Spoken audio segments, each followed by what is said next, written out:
July 20th, 1969. The Moon. Dear Diary, my name is Neil Armstrong, and today, I had the privilege of being the first human to set foot on the moon. It was a moment that I had dreamt of for years, but nothing could have prepared me for the overwhelming emotions that I felt as I took that first step onto the lunar surface. The journey to the moon had been long and challenging. As commander of the Apollo 11 mission, I was responsible for the lives of my crewmates, Buzz Aldrin and Michael Collins, as well as the success of the mission itself. As I sat in the cockpit of the Apollo 11 spacecraft, waiting for launch, I couldn't help but feel a mix of excitement and nerves.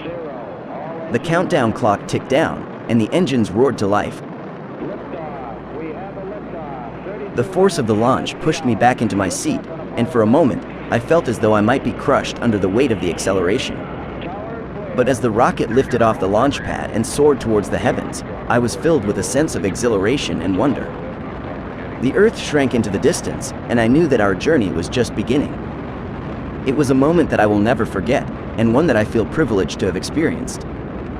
We had spent months training and preparing for this moment, and as we descended towards the moon's surface, I knew that everything was riding on this.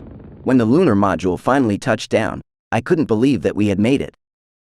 The silence in the cabin was palpable as Buzz and I suited up and prepared to step out onto the moon's surface.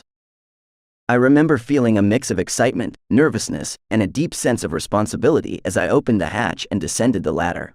Okay, Neil, we can see you coming down the ladder now.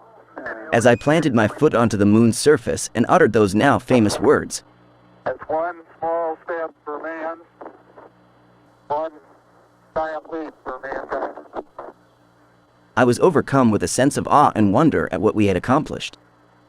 The realization that I was standing on another celestial body, looking out at the vast expanse of space, was almost too much to take in. Over the course of our moonwalk, Buzz and I conducted experiments, gathered samples, and explored the area around our landing site. It was a once-in-a-lifetime experience that I will never forget, and one that I feel privileged to have been a part of. As we made our way back to Earth, I knew that our mission had changed the course of history, and that we had opened up new possibilities for the exploration of space. Until next time, Neil.